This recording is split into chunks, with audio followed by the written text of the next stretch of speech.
વડોદરાના હરણી વિસ્તારનું મોટનાથનું આ તળાવ, આ એ જ ગુજારું તળાવ છે જ્યાં 14 જિંદગીઓ ગઈ છે. 14 જિંદગીઓ ગઈ છે. 12 વિદ્યાર્થીઓ અને 2 શિક્ષકોના મોત થયા છે ડૂબવાથી. બોટ પલટી થઈ ગઈ હતી ગઈકાલે, આપ તમામ લોકો જાણો છો. ગઈકાલ મોડી રાત સુધી રેસ્ક્યુ ચાલ્યું, પરંતુ ત્યારબાદ વેરિફિકેશન કરાયું ને એમાં સ્પષ્ટ થયું કે હવે કોઈ મિસિંગ નથી. એટલે મોડી રાત્રે એ રેસ્ક્યુ બંધ કરાયું હતું. મોડી રાત સુધી એફઆઈઆર નોંધવાની પ્રક્રિયા ચાલી. 3 લોકોની ધરપકડ થઈ અને આપ જોઈ શકો છો આ એ જ બોટ છે, આ એ જ ગોઝારી બોટ છે જેને દુર્ઘટનાગ્રસ્ત થઈ હતી. કુલ સિટિંગ કેપેસિટી અહીંયા ગણીએ તો 12 સીટની સિટિંગ કેપેસિટી છે અને પાછળનું એન્જિન જો જોઈએ આપણે તો આ જે એન્જિન છે તે એક સ્પીડ બોટનું હોય એ પ્રકારનું આ એન્જિન છે. યામાહા કંપનીનું એન્જિન સ્પીડ બોટનું. આ જ જે 12ની સિટિંગ કેપેસિટી છે ત્યાં જે પોલીસ કમિશનર સાથે મારી વાત થઈ એ પ્રકારે 30 વિદ્યાર્થીઓ, 4 શિક્ષકો અને 4 બોટ ચલાવનારા અને બોટ ચલાવનારની સાથે સહાયકો હતા. ડીઝલ એન્જિન છે. આટલી નાની બોટની અંદર તમે કલ્પના કરો 38 લોકોને કેવી રીતે બેસાડવામાં આવ્યા છે. કેમ કે સિટિંગ એરેન્જમેન્ટ નહોતા ત્યારે જે આગળનો ભાગ છે જેને નોઝનો ભાગ કહેવાય છે ત્યાં બાળકો આવ્યા અને એના જ કારણે જે નોઝનો ભાગ છે તે ઘણો પાણીની અંદર ગરકાવ થયો, પાણી અંદર ભરાતું ગયું. જે પાછળના લોકો હતા એ ચોક્કસથી એમને સમયસર રસ્સી મળી તો બચી ગયા, પરંતુ જે ફ્રન્ટમાં બેઠા હતા એ 2 શિક્ષકો અને એ માસૂમ બાળકો કે જે ધોરણ 1 થી ધોરણ 6 સુધીમાં અભ્યાસ કરતા હતા તે એની અંદર ડૂબ્યા છે. એ પીપીપી મોડલ પર મહાનગરપાલિકાએ આ તળાવનું સંચાલન કરવા આપ્યું હતું અને કોન્ટ્રાક્ટ બાદ પેટા કોન્ટ્રાક્ટ અને એ જ પદ્ધતિ રહી જેના કારણે આ દુર્ઘટના થઈ છે. અમીબેન રાવત મારી સાથે જોડાય છે. બેન, આખી ઘટનાક્રમ છે શું? કેવી રીતે આ તળાવ અપાયું હતું? કોને અપાવ્યું હતું? કેવી રીતે અપાયું હતું? કેટલા રૂપિયાથી અપાયું હતું? અને શું શું પ્રક્રિયા થઈ હતી? 2016માં તલાવના કોન્ટ્રાક્ટની પ્રક્રિયા શરૂ થઈ. પીપીપી બેઝ પર પ્રોજેક્ટ માટે એક્સપ્રેશન ઓફ ઇન્ટરેસ્ટ મંગાવવામાં આવ્યા. 2 પાર્ટીએ આમાં પહેલાં બીડ કરેલા. બિડિંગમાં બંને જે પહેલાં ઇનિશિયલી કર્યું હતું એ લોકોમાંથી કોટિયા પ્રોડક્ટ્સને ડિસ્કોલિફાઈ કરવામાં આવેલા, કારણ કે આ રીતનો કોઈ એક્સપિરિયન્સ એમની પાસે નહોતો. સેકન્ડ ટાઈમ બિડિંગમાં એ જ કોટિયા 2 મહિના પછી ફરી બિડિંગ થયું, પણ એ જ કોટિયા પ્રોજેક્ટ્સના જે ઇજારદારો હતા તેમને પ્રી ક્વોલિફાઈ કરીને એપ્રૂવ કરવામાં આવ્યા હતા. 2 મહિનામાં એવો તો કયો એક્સપિરિયન્સ એમની પાસે આવી ગયો હતો. એ લોકોનો ખાલી એમનો એકચ્યુઅલ વ્યવસાય શું હતો? એમનો એકચ્યુઅલ વ્યવસાય ફૂડ પ્રોડક્ટ્સનો હતો. એ લોકો પેકેજ ફૂડના મેન્યુફેક્ચરર્સ હતા. એમને આ રીતના પ્રોજેક્ટ્સનો કોઈ જ અનુભવ નહોતો. ત્યારે એઝ અ કાઉન્સિલર અમે આ વાતનો વિરોધ કરેલો અને વિરોધ કર્યા પછી ફરીથી ટેન્ડર્સ રીઇન્વાઇટ થયા અને પછી જોઈન્ટ વેન્ચરમાં વડોદરા શહેરના પૂર્વ જે ટાઉન પ્લાનિંગ ઓફિસર છે ગોપાલભાઈ શાહ અને એ લોકોના ગ્રુપ સાથે જોઈન્ટ વેન્ચર થયું. જોઈન્ટ વેન્ચર કરીને એ લોકોએ આ પ્રોજેક્ટ ફરીથી એપ્રૂવ કરાવ્યો. જોઈન્ટ વેન્ચરની વાત કરો છો, ગોપાલભાઈ શાહ ટાઉન પ્લાનર પૂર્વ, શું એ જે જેવી થયું એમાં પાર્ટનર છે ઓફિશિયલી જેવીમાં એ લોકોએ ટેકનિકલ એક્સપર્ટ્સ તરીકે પાર્ટનરશિપ લીધી અને આઈ થિંક પરેશભાઈ શાહને એ જ ગ્રુપ જે અત્યારે પરેશભાઈ શાહની વાત કરીએ છીએ જે વીવાયઓના પ્રેસિડેન્ટ બી છે એ તમામ ગ્રુપ સાથે જેવી કરીને આ પ્રોજેક્ટ એક્ઝિક્યુટ કરવામાં આવ્યો.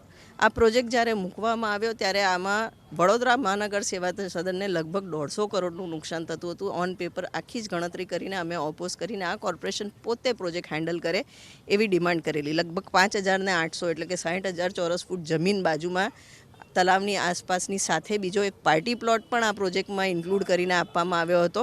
આ આખો વિસ્તાર આપ જોશો તો લગનોમાં અહીંયા બધા પાર્ટી પ્લોટ છે, એટલે પ્રાઇમ લોકેશન પર આ રીતને પાર્ટી પ્લોટની લગભગ 2 વીઘા જમીન સાથે અહીંયા આપ જોઈ રહ્યા છો આખી પેરીફેરીના એડવર્ટાઇઝમેન્ટના રાઇટ, આ તમામ વસ્તુ આ પ્રોજેક્ટમાં ફક્ત 3 લાખ રૂપિયા એન્યુઅલી કોર્પોરેશનને મળે એ રીતના ઇજારદારને ફેવર કરવામાં આપવામાં આવી હતી. એટલે ઇજારદારને 35 વર્ષના કોન્ટ્રાક્ટ 30 કે 35 વર્ષનો કોન્ટ્રાક્ટ હતો. આ કોન્ટ્રાક્ટમાં ઇજારદાર લગભગ 150 કરોડ રૂપિયા કમાય એ રીતની ગણતરી હતી અને સામે ઇજારદારને ફક્ત 5 કે 5.5 કરોડનો ખર્ચ કરવાનો હતો. અમે ડિમાન્ડ કરેલી કે આ વસ્તુ આ પ્રોજેક્ટ કોર્પોરેશન પોતે કરે, જેમાં કોર્પોરેશનને લાંબા ગાળાનો હિત છે, પ્રોફિટ છે. અને સાથે જ્યારે બોટિંગની વાત આવી હતી તો સુરસાગરનો જે જૂનો એપિસોડ હતો જેમાં 22 લોકો મૃત્યુ પામ્યા હતા એને એક્ઝામ્પલ ટાંકીને ડિમાન્ડ કરેલી કે તમામ સેફ્ટી પ્રિકોશન્સને બધું અહીંયા કેર લેવામાં આવે. પણ એ તમામ નિયમોને એળે મૂકીને જે રીતના કોર્પોરેશને શરૂઆતથી જ આ ઇજારદારને ફેવર કરવાને પ્રયત્ન કર્યા એમાં આ વખતે બી મોનિટરિંગમાં ચૂક થઈને વડોદરાને આટલો મોટી દુર્ઘટનાનો સામનો કરવો. પરેશભાઈ શાહની ભૂમિકા સમજવી હતી આ કંપનીમાં શું ભૂમિકા? બેઝિકલી જ્યાં સુધી અમને ખ્યાલ છે આખું પ્રોજેક્ટનું સંચાલન અને મેનેજમેન્ટ અત્યારે પરેશભાઈ શાહ દ્વારા જ કરવામાં આવે છે.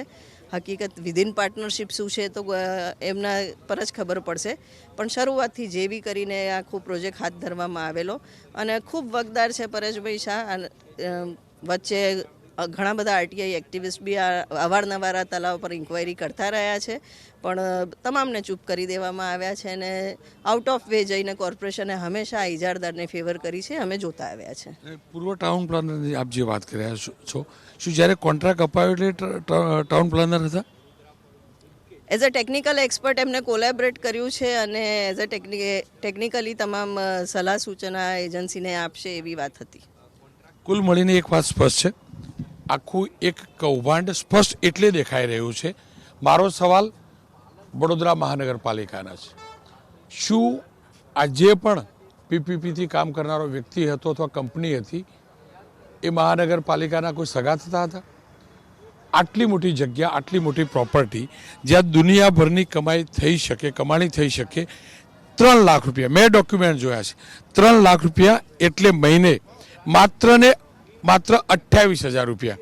વડોદરા શહેરની અંદર 28,000 રૂપિયા ભાડાથી 2 BHK કે 3 BHK નો ફ્લેટ આ વિસ્તારમાં નહીં મળતો હોય, એપાર્ટમેન્ટ નહીં મળતું હોય, ત્યારે આટલું મોટું તળાવ જ્યાં દુનિયાભરની ફેસિલિટીઝ ડેવલપ કરી શકાય એવી હતી, દુનિયાભરની ઇન્કમ કરી શકાય એવી હતી, એ જગ્યા માત્ર મહિને 28,000 રૂપિયા ભાડું, વર્ષે 3 લાખ રૂપિયા ભાડું એ કોન્ટ્રાક્ટ આપવો, સાથે એ વેન્ડર, એ કોન્ટ્રાક્ટર અથવા તો એ પીપીપી ધોરણે કોન્ટ્રાક્ટ કરનારી કંપની કે જેને કોઈ અનુભવ ન હોય, માત્ર ને માત્ર ફૂડ પ્રોડક્ટનો અનુભવ હોય, એ વ્યક્તિને જો કામ સોંપવામાં આવે તો શું થાય? લોકોની જિંદગી જાય, નિર્દોષ લોકોની જિંદગી જાય. અને જાણકારી એ પણ છે કે આ બોટનું જે બોટિંગ કરાવનારો વ્યક્તિ હતો એ ભેળ વેચનાર વ્યક્તિ હતો, કોઈ ટ્રેન્ડ વ્યક્તિ નહોતો.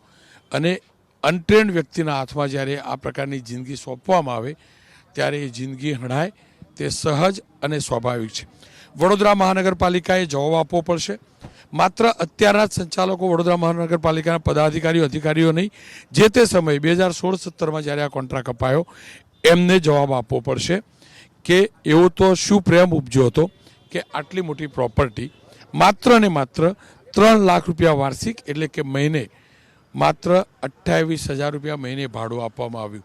કદાચ સુલભ શૌચાલય જે હશે ને એ પણ આના કરતાં વધુ ઇન્કમ કરી આપતું હશે કોર્પોરેશનની, જે ભાડેથી આપતા નથી જાણતો, પરંતુ 28,000 રૂપિયા એટલે મામૂલી ભાડું ગણાય. અને એ ભાડાની અંદર આટલું મોટું તળાવ આપવું જેની અંદર દુનિયાભરની એક્ટિવિટીએ કરી શકે. કોઈ પણ પાર્ક ડેવલપ કરવો હોય, કોઈ પણ લેક અને પાર્ક ડેવલપ કરવો હોય તો કેટલું મોટું રોકાણ થાય આપણે સમજી શકીએ છીએ. એમ્યુઝમ પાર્ક જે પણ કંપનીઓ કરતી છે જાણે છે. જગ્યાનું રોકાણ સૌથી મોટું હોય છે અને આ મોખાની જગ્યાએ આ પ્રકારે આ જગ્યા ફાળવવામાં આવી. ખેર, તમામ મૃતદેહને એમના પરિવારોને સોંપવામાં આવી રહ્યા છે. અહીંયા હવે કોઈ ફસાયેલું હોય એવા કોઈ સમાચાર નથી. ફાયર બ્રિગેડની ટીમ ચોક્કસથી અહીંયા છે, ફાયર બ્રિગેડની ટીમ પણ છે, સાથે પોલીસની પણ અહીંયા રખાઈ છે, પરંતુ એ સુરક્ષાના ભાગરૂપ કરાઈ છે. વહેલી સવારથી જ કૌતૂહલના વશ નાગરિકો અહીંયા પહોંચ્યા છે, પણ એ વાત માનવી પડશે. એ હકીકત છે કે વડોદરા મહાનગરપાલિકાની ઘોર બેદરકારી અને જે તે અધિકારીઓ અથવા જે તે પદાધિકારીઓની રૂપિયા કમાવાની લાલચ, રૂપિયા ઘર ભેગા કરવાની લાલચ, પીપીપી ધોરણે કોઈ પણ સંપત્તિ વિચાર્યા વગર આપી દેવાની આદત. અને જો અમીબેન રાવત કહેતા હતા એમ કોઈ પૂર્વ અધિકારી આના કન્સલ્ટન્ટ હોય અથવા જોડાયેલા હોય તો એનાથી વધુ ખરાબ કશું ન હોઈ શકે. મહાનગરપાલિકાની પોતે એ અધિકારી, પૂર્વ અધિકારી વિરુદ્ધ ફરિયાદ નોંધાવવાની ફરજ છે અને આશા રાખું એ પૂર્વ અધિકારી ઉપર જબરજસ્ત કાર્યવાહી થાય. કારણ કે જો કોઈ દોષી હોય અને જે અમીબેન કહેતા હતા એ પ્રકારનો હોય તો દોષી એ પૂર્વ અધિકારી ગણવો જોઈએ. કારણ કે એના મેળા પીપળામાં જ આ વહેવટ થયો હશે. એ પૂર્વ અધિકારીએ મારી ઉપર કેસ કરવા તો કરે.